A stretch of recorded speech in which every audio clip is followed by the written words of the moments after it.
All right, everybody, another episode of Stevie Bullets, and today's my guest, Paul Whitcombe. Go ahead, Paul. I'll let you go ahead and introduce yourself.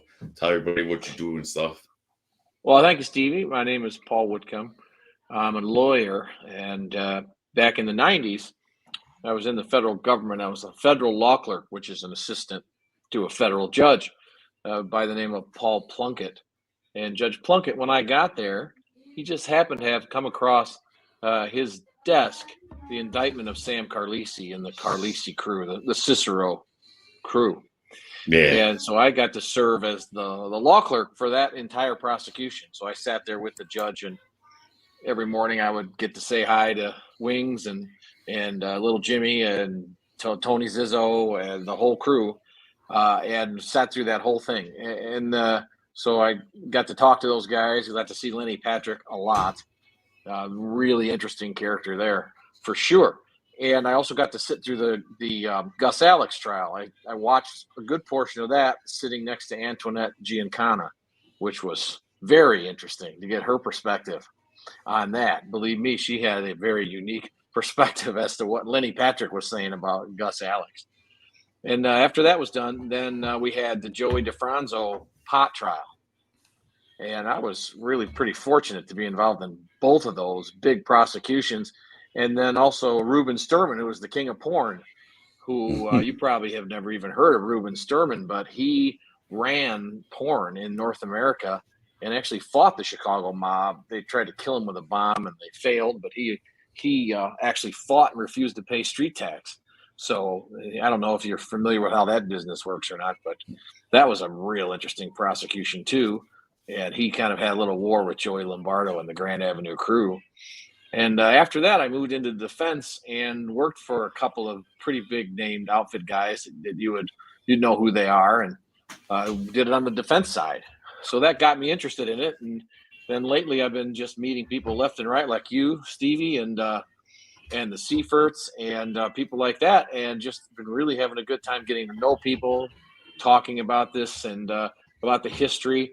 How Cicero ran the outfit from the early 70s to the early 90s, and just really fascinating stuff. And you and I were privileged to be in that movie just recently that was just premiered, Yeah, the 40-year quest for justice. yeah, it was Deadly Associates. That was really something. Now you look great in that. You ought to be in acting. You really had me convinced there as Frankie the German. Yeah, it was. You know what? It was a great experience. Something that I never got to do before. So just the opportunity and stuff, just to work with that, and do the stunt, and it's all good stuff, and it's just the beginning. I think these podcasts and the documentaries. I think it's just the beginning of a whole bunch of other stuff that's going to be coming soon. What do you For think? sure? I think You so. know? I mean, we just wrapped up on the first season of Inside the Chicago Outfit, which was on VPod TV and on Roku. And that was a lot of fun. Got to meet some really interesting people, interview some interesting people. And then, of course, the Deadly Associates. And then I get a chance to talk to you. This is just great. I really enjoy it. Yeah, and I mean, your history. Pretty much. Would you call yourself a biologist? Is that what they call it? That's the right. Yeah, we made that word up. Yeah, but I mean, that's what a lot of people want. They want people that know the exact history, because there's a lot of controversy about like certain things and events that happened, and people always see it a little different. You're never going to get the same story, from people. So it's good to get different views, different opinions about how things went down and how they actually are. Because some things that you do see on the internet isn't true. Right. So it's good to have people like you that can call people like and state the facts and stuff, because you worked like some of those cases and stuff. Uh, and I got other attorneys too, like I said, Joe Lopez, and then you got other Mm-hmm. people that were involved, so they have like firsthand experience, which is great, because you hear it from the people themselves, which is history and stuff like that, and everybody's interested in that stuff, right? Sure. And, Joe Lopez, my favorite story, I'm sure he told you, is he showed up for the Carlisi trial with this long ponytail. Yes, he did. And yes, he did. Wings did not like that. He wasn't Wings' lawyer either. Wings had Jenner and Block. He had 6 or 8 lawyers in the courtroom the whole time. And here's poor Joe. And Carlisi said, you're cutting that shit off. You're right. He did tell me that. He did tell me that. Yeah. He said, I walked in there, Steve. He goes, and I had a long ponytail. And he just gave me this look. They didn't like ponytails. And he goes, guess what? Cut it. And I was like, yeah, you bet. Yeah. You bet. Yeah. I mean, but yeah. you could just imagine, because he said, he goes, just imagine Steve Carlisi. Then he was naming some other guys that, and they were all in the same room. And, right. Right. So, yeah. I have one of the Channel 7's Andy Avalos was the courtroom artist, and she did a great picture of Carlisi and Marcello and Zizzo and all the guys. And she was drawing it all day long. And I remember at the end of the day, I said, hey, can I buy that picture from you after you use it on the news? And she said, oh, yeah, absolutely. And so she brought it to me the next day. And I was like, wait, where am I? I was right in the middle of this picture. You didn't draw me. I was right next to the judge. She said, oh, no. We only draw the important people. Yeah. Yeah. Like, well, okay. Give me my $200 back. But yeah, I still have it. It's on my office wall. Oh, wow. See, that's interesting stuff, though. That people, they want to hear about things like that, the stories, behind the scenes stuff, how it really happened, because, you hear like street stories and, stuff they put in the newspaper. And like I said, a lot of that's not even true, Oh, yeah, I know. There was a post on Facebook today about when somebody put a bomb in Sharon Patrick's BMW to try and get Lenny Patrick to be quiet. And, it made no sense, because Lenny didn't talk to Sharon, hadn't talked to her in years. He didn't care. And who knows who did it, but sure didn't shut him up very well. But the media was all about, oh, yeah, they're trying to intimidate Lenny Patrick. Well, we all know how that turned out. Yeah, right. Absolutely. And so I got a buddy. He does some mob content too in Cincinnati. Bill Stacks, and they got a guy by the name Anthony Reggiano. My bad, not Luciano Raimondi, claims to be a descendant of Lucky Luciano. Okay.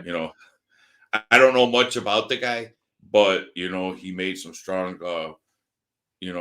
He said that he had something to do with like 300 mob hits and some type of involvement with killing the Pope, and a lot of people listen to him and stuff. I haven't heard the whole story or nothing like that, but there's guys like that will come out there with the story, and then you got guys like you that know the truth and stuff. Because recently I wasn't on the podcast, but there was going to be a podcast, and he had spoke that he was in the military, and then you had another member that was on the panel that was a veteran that asked him a military question. So he felt like he was taking valor from the soldiers and stuff like that, and he called him out. Sure. So now it's to the point where either this guy Anthony Raimondi Luciano is a total fraud, and it's hard to believe that somebody in New York had some involvement in 300 hits and some type of killing in the Pope.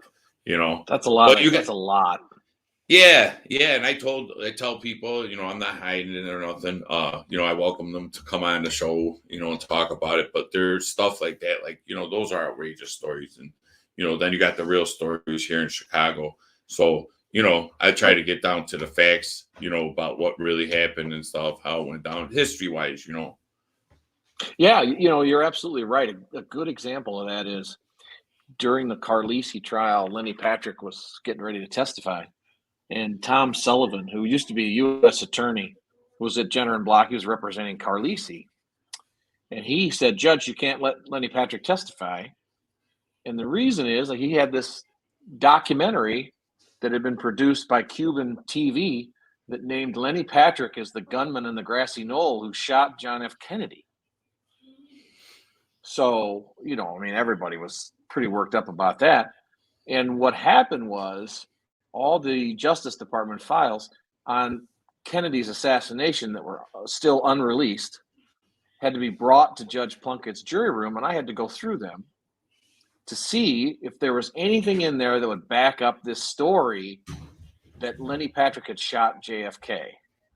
Because Tom Sullivan wanted to tell the jury, hey, you can't believe this guy. He shot President Kennedy. So I had to spend a couple weeks in there with all these top secret files, reading all this stuff that was top secret that no one knew about to see if that was the truth or not. And, there's people, like you say, people that know what's really out there. And then there's people that are out there, yeah, I killed 300 guys or whatever, I mean, maybe, I don't know, but there's an awful lot of that going on right now. Yeah, it's not looking good for the guy though, because like I said, when you start lying about being in the military and you're not, I come from a military family. Yeah, it's not good. It's not a good start. It was hard for me to believe the 300 kills, and then I believe it. But whatever it was, they'll get to the bottom of it, But like I work with guys like that, like Stacks, and there's mob content, New York, of course they're a lot different than Chicago, because I see the stuff on television, La Cosa Nostra, we have the outfit, and I'm not an expert in it stuff, but I mean, I grew up in a neighborhood where it was like a heavily influenced, so not that I was a member of the Chicago outfit or anything like that, but it was in my neighborhood. I came from Cicero, so like, you've seen these guys, and these guys were like the role models of the neighborhood for guys like me, and although I wasn't part of the outfit, that was like the people that I portrayed as like role models, heroes, guys that I wanted to be like, Of course, now it's different. I see how it really goes down. I learned the hard way, but and I just try to turn my life around, and I'm one of few that are able to do that, and it's I'm a hard doing thing pretty to good. do. And you just don't see it very often. You just don't see it. But when you were growing up, I mean, Cicero ran the city. I mean, they ran the outfit, and for ever from 72 until 92. That's a long run. Yeah. So, and I grew up I'm sure you saw those. And like I said, my uncle, he was the doorman for James Marcello. It's and he'll never tell you a bad story about the man. He'll always say great things. There was no drugs in the club. Just talks about some of the stories, people that came in there without naming them. He said, "Oh, we always went by nicknames. We never used names." Sure. He's old school, but he's doing that because he wants to keep his respect. He's 78 years old. James Marcello always treated him very good, obviously. So he doesn't have anything bad to say about him. And my uncle was, he did help a little bit part of my documentary because he was a big influence in my life. My uncle drove nice cars. He always had the pinky ring. He was real flashy. And I don't know what his involvement was with them. He calls them the boys and stuff like that. And I didn't know anything about any of that, but then, I started putting two and two together, and I was around my uncle a lot. He only lived like a block or two away from me. And then my dad told me stories and stuff like that, but never bad stories, I just knew that, and then my grandparents had money, and then I started reading articles about like my grandfather and stuff because I never knew what the 42 gang was. And then when I started reading articles about my Uncle Mike, now my Uncle Butch did tell me that part, that my Uncle Mike was a made guy, that he was a driver, that my grandfather wasn't because he had a family and stuff like that, but we don't really know, exactly. I do know that my grandfather was really well off. He had a lot of money. I know that he was implicated in several crimes and stuff that I found, just going through the internet, implicated in a murder. And it's hard to find those articles because they're from like 1930, 1940, I believe. But, my uncle is still around, so that's a good thing. So, hopefully I'll start getting his podcast shortly. It's hard to get to him because he's all the way on the north side. And his memory's not the best either. So sometimes he doesn't get everything correct. It's hard for him to remember it, but it is going to be a good thing to get it before, because for history wise, Yeah. Well, I would love to hear that because my experience with Jim Marcello was totally different. Sam Carlisi was always a great gentleman, always friendly to me. always good morning. How are you? How's the family? I mean, always very friendly to me. But Jimmy Marcello, he was never rude to me, but boy, he had a look that he could just, I can just imagine if he was angry at you. He definitely looked like a guy not to be messed with, And he never said anything to me, did anything. He was always polite and respectful, but man, the way that guy could stare was Yeah. just it would make you sweat just looking at him. Like the way he Yeah. looked at Lenny Patrick. Oh my goodness. He was the So most frightening one in that whole bunch, I thought. And he was just a small man, not physically intimidating at all, but wow, the look on his face. Whoo.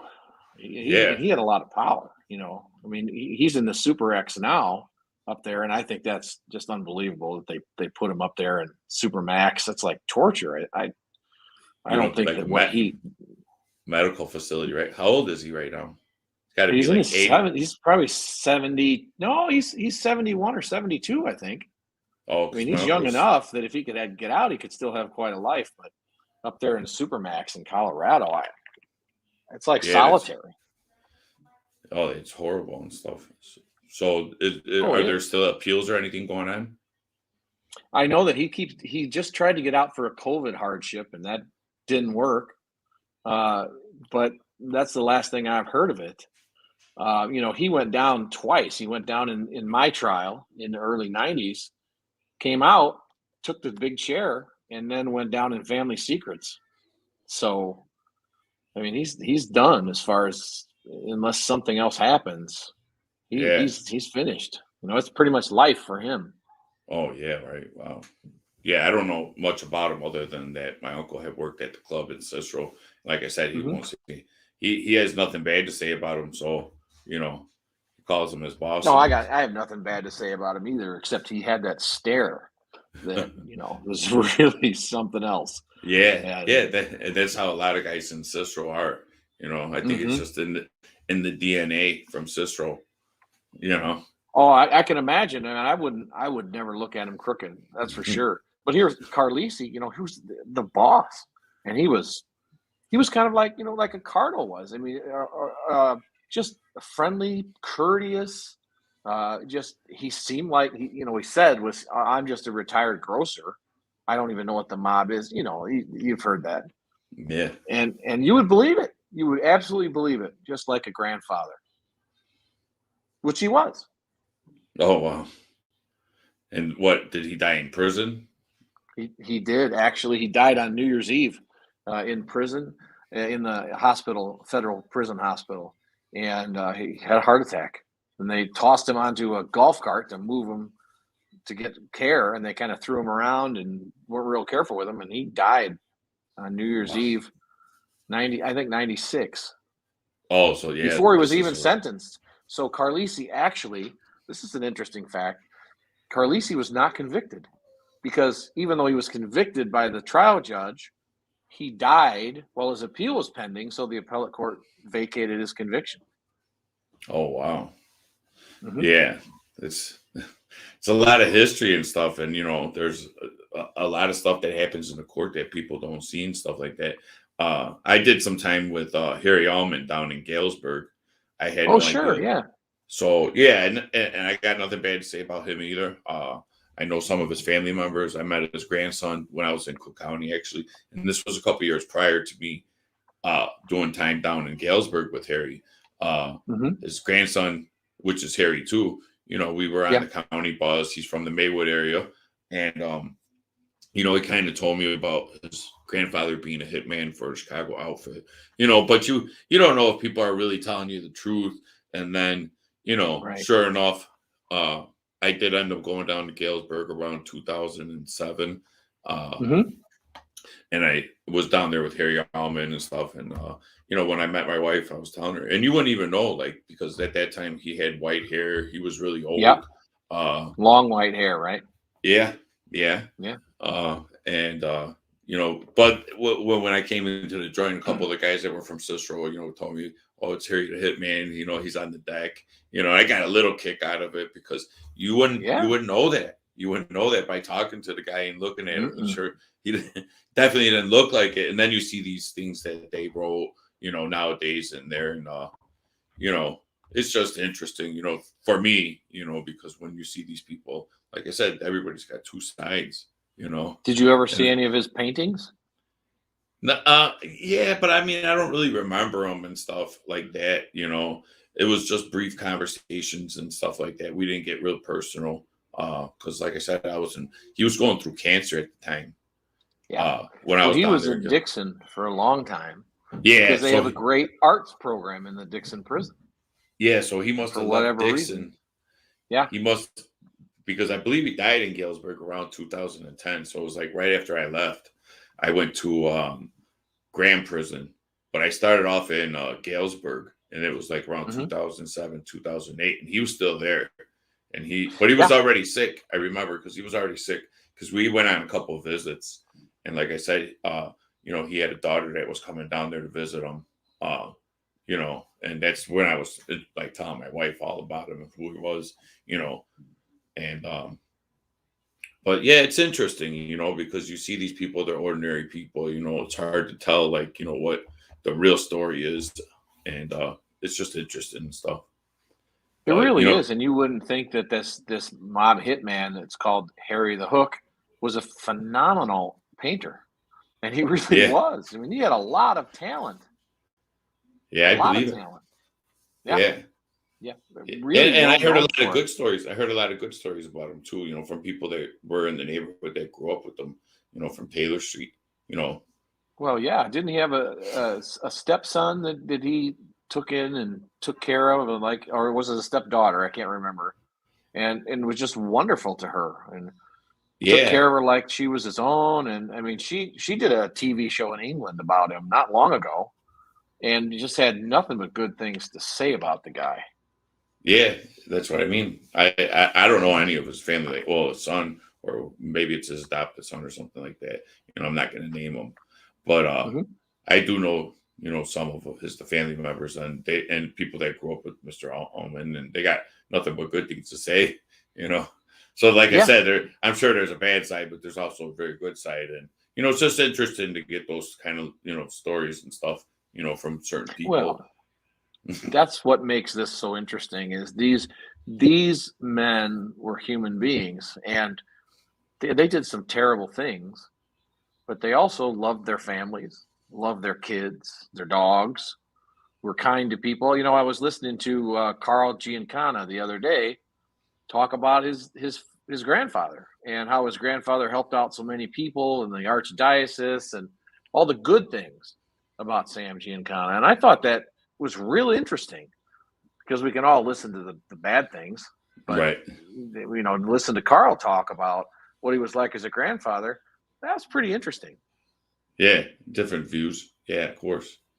So that's it's good to get that those stories, and then like I said, a lot of it you want to get the truth of what it really was, and then you see the stuff that they put out there and stuff that's not true. Right, and there's a lot of that. We know that. One thing I've really enjoyed is getting to know family members of these guys and hearing about what was it like at on Christmas, what was it like on Sunday morning, what kind of a father or grandfather were they, and you just hear bad things about these people, and then to get to know their family members who really know more about them is really fascinating. And you wonder, how do you go to work during the day and do that kind of stuff, and then come home and hug your kids and love your wife and have dinner. And I think that's a really fascinating part about human nature. Or psychopaths, right? Some of them for sure. Some of them really were. They had to. I mean, you hear a lot of stories about guys like Mad Sam Di Stefano, right? Yeah. Oh, yeah. So he's an interesting person, and you wouldn't even fascinating. Know, right? Yeah, it's funny. I see pictures of him and his wife and his daughter, and looks like this loving family, but then you hear stories about the stuff that he did to them. Yeah. Maybe this guy didn't have a good side to him.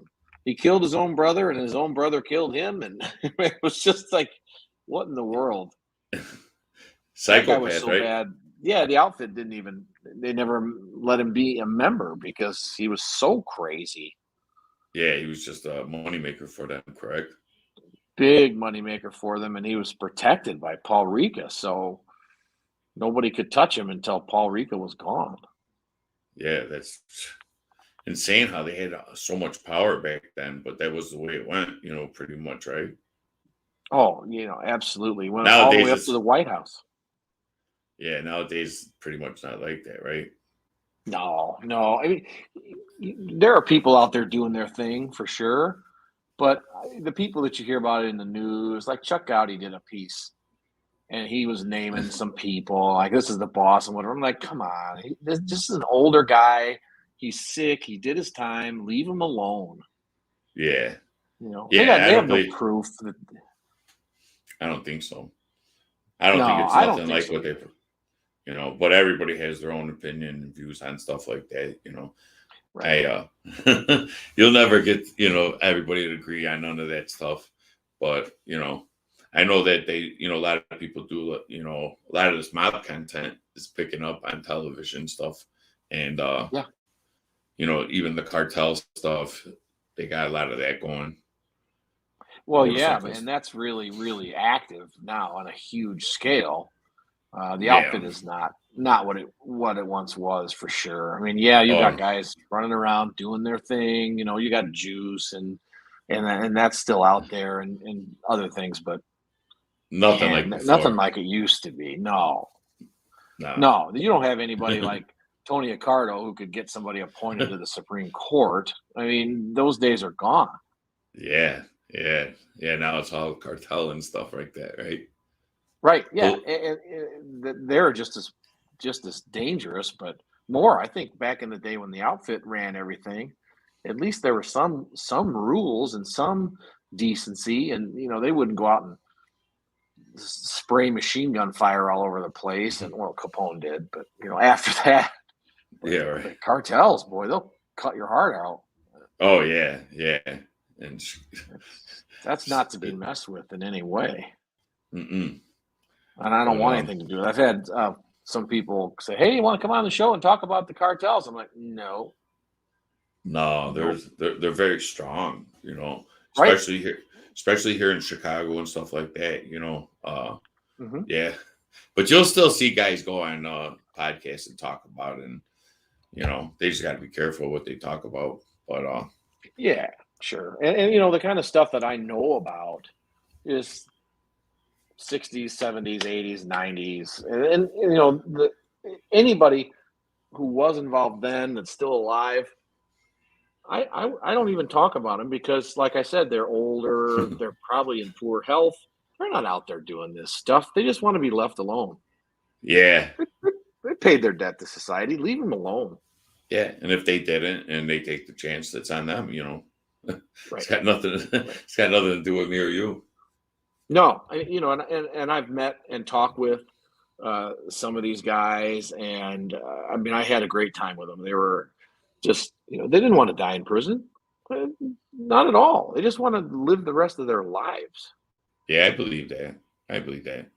Because like I said, a lot of people that I grew up with, they had some type of affiliation, not maybe directly, but they might have had an uncle or a friend. It was like, but it was everywhere. So it was really hard to say, and then you hear good stories, bad stories. So it's really hard to say, I know the people that I met, and the people, I just, I decide for myself, who I want to be around and Hmm. stuff like that. The people Hmm. that I have a bad vibe about, I just stay away from them.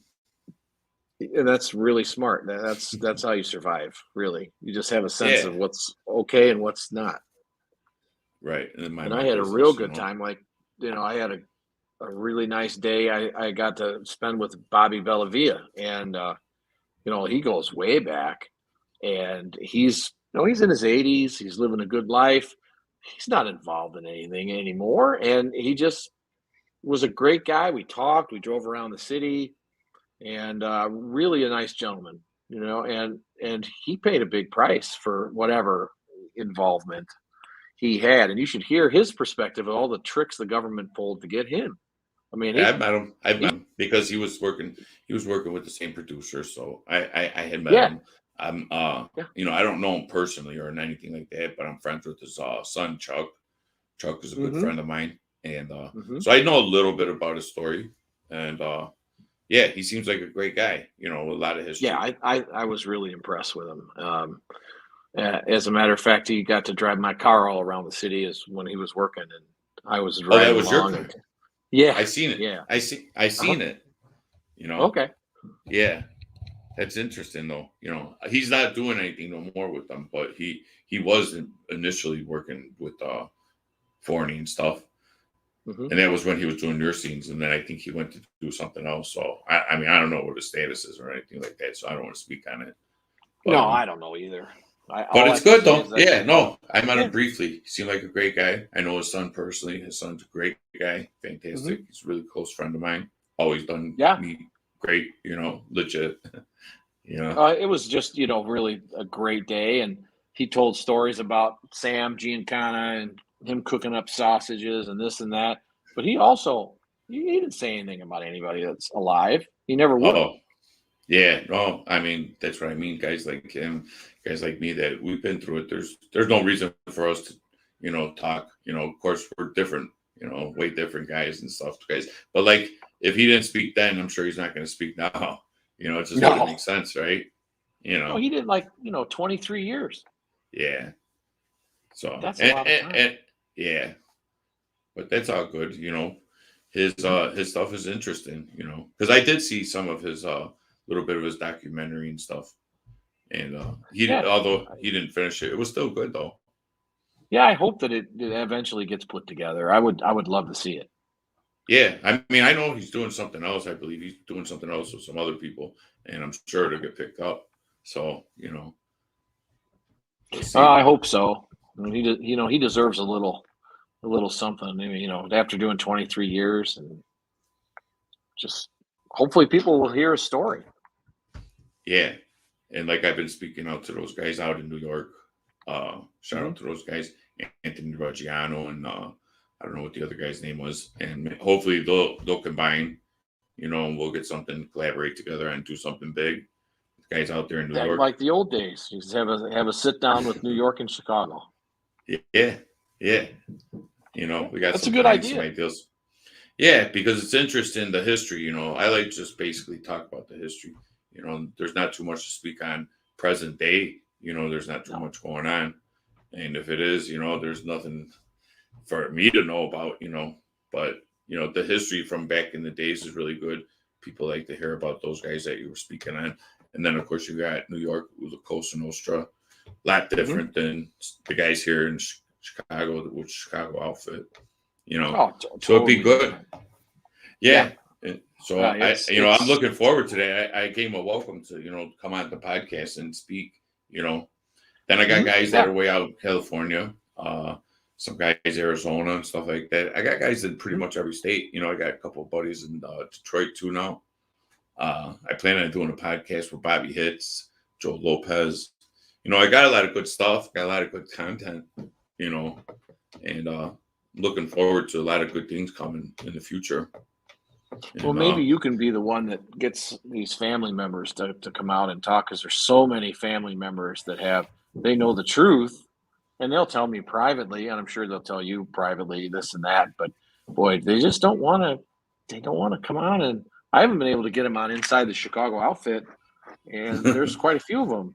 That'll send me, oh, here's a picture of Grandpa, with me on Christmas or whatever. Please don't share it, and this and that. Oh, would you come on the show? No, no, no, no. yeah, well, Mm-mm. I mean, even people in my family, a lot of families like to remain private.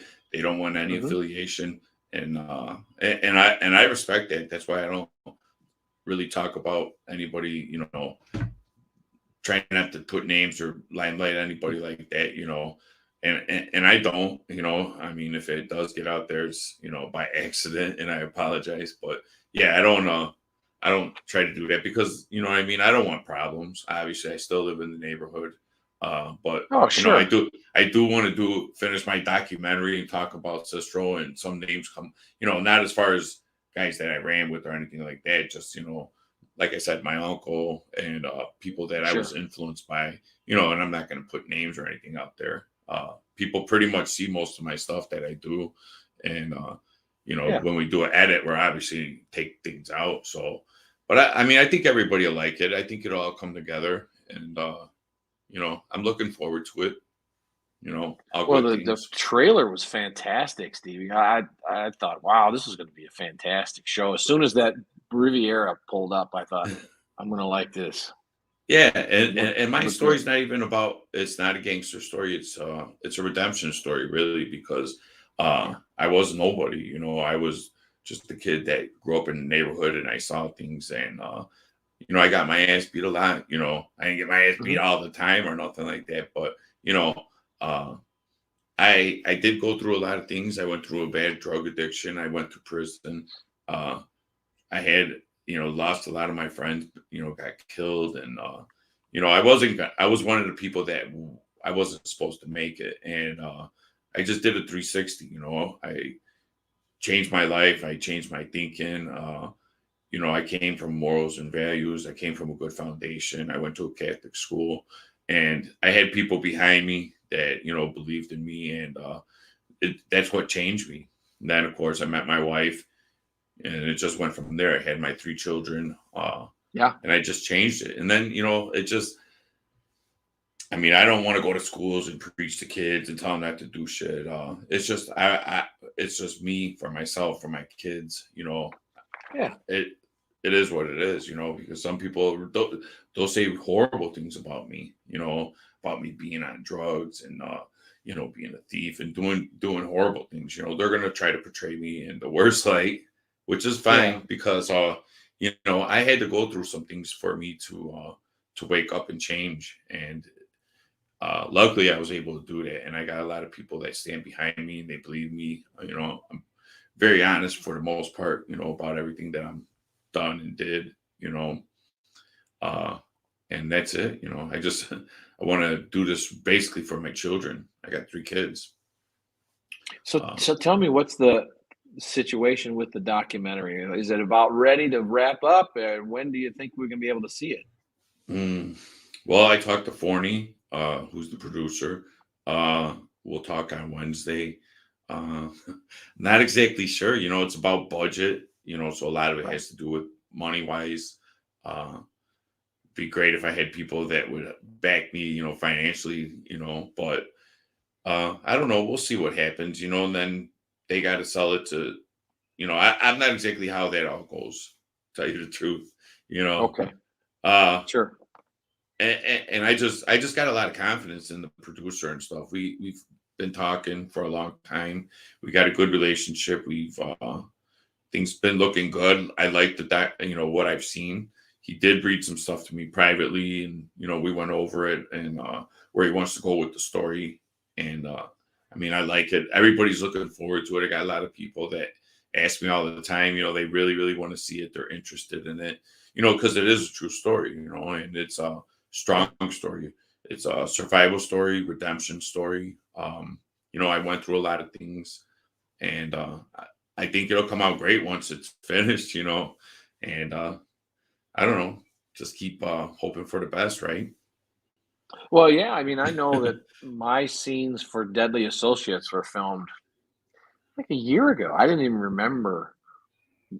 It was long enough ago that I had no idea when it was going to come out and what was going to be in it, and all that happens behind the scenes. And even you, who's it's your story, Yeah, we you got don't some have great. any.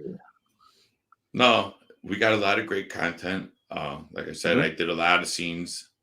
Some of them you'll see on Facebook. Plus, you see the trailer, and it's only a Yeah. small portion. So if that's like only 2 or 3 minutes, imagine what 30 to 90 minutes is going to be when they're done with it. And Right. James Forney, Joe Seifert, they did they do great with the way they tell the story.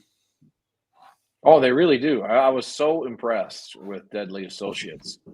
Even though that was a story that I knew, but every minute of it kept me really riveted.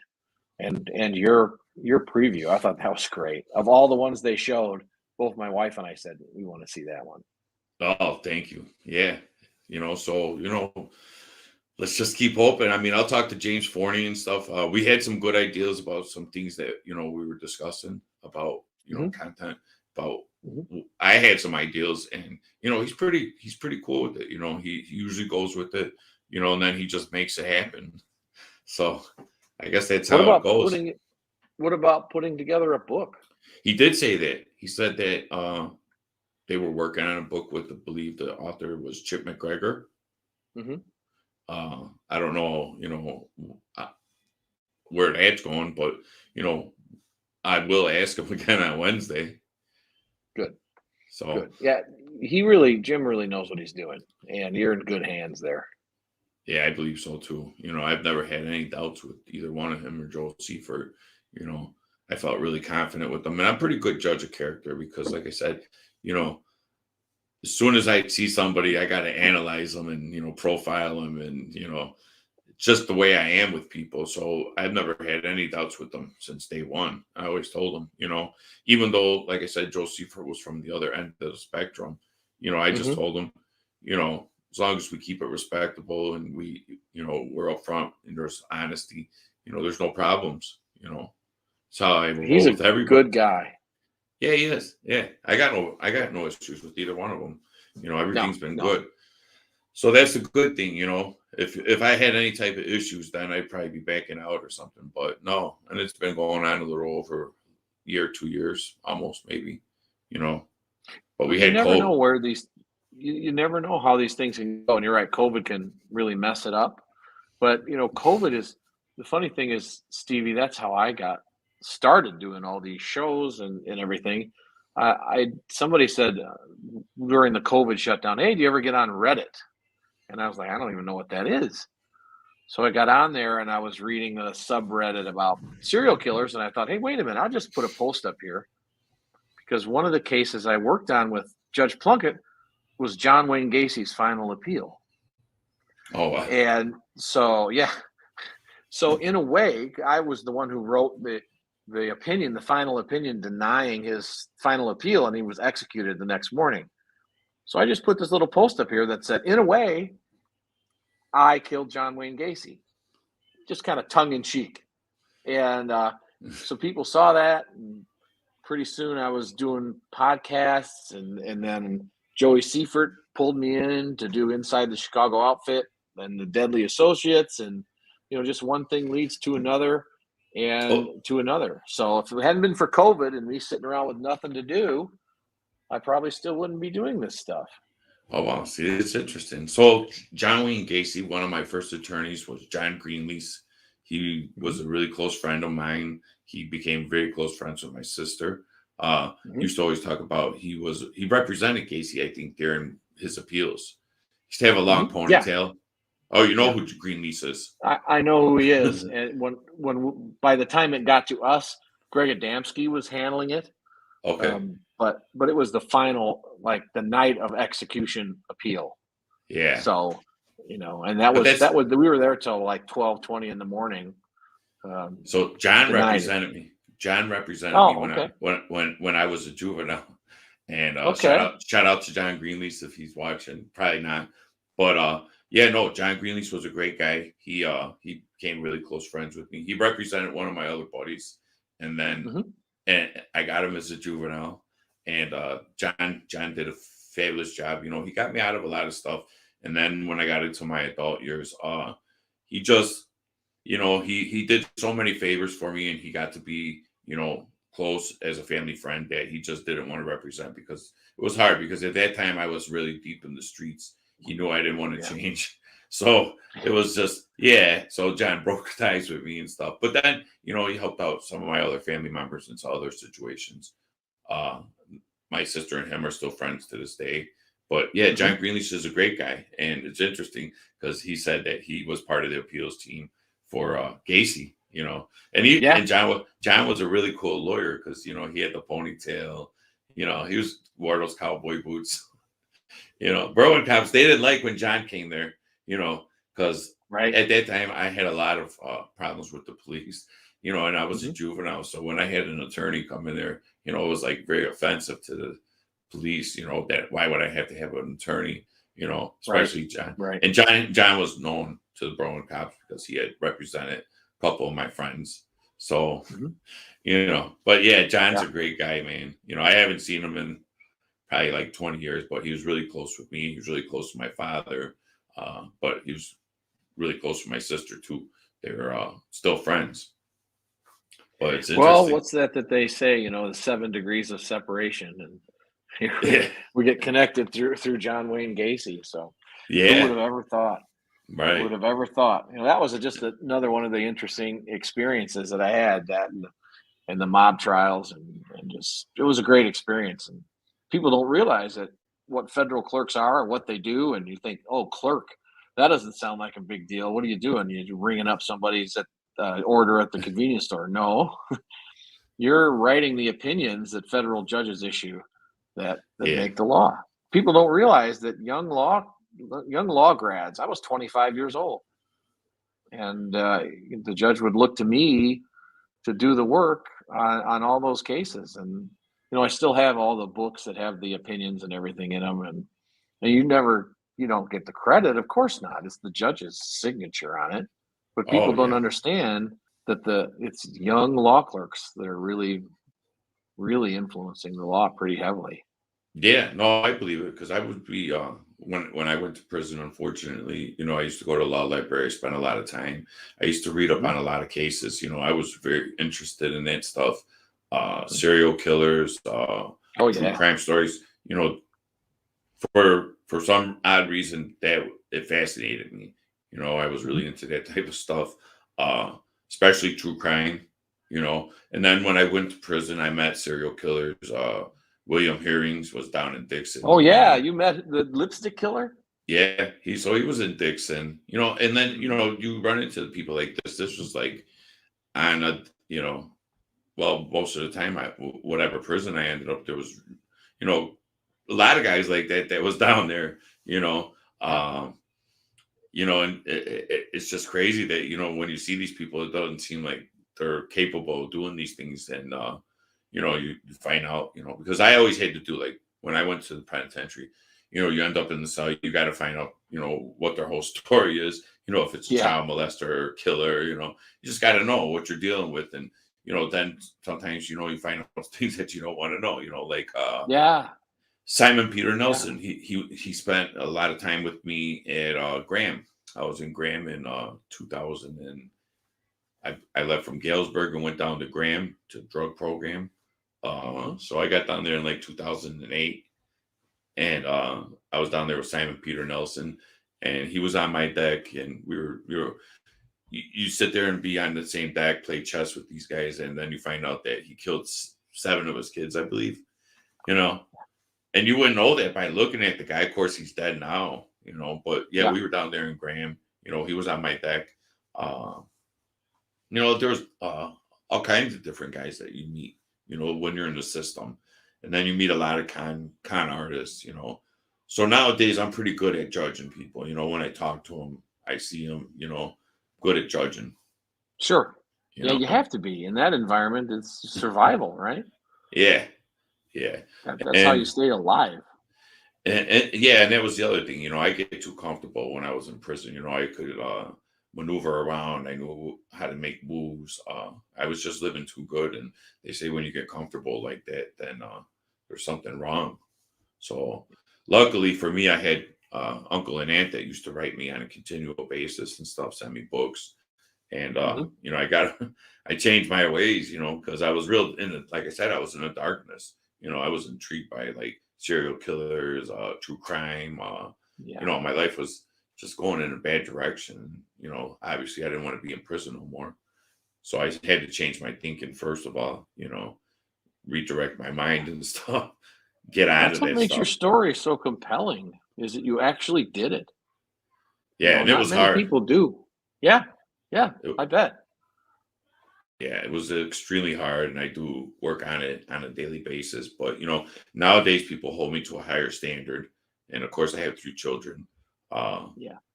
and I am a Christian. I got faith based person, so Mhm.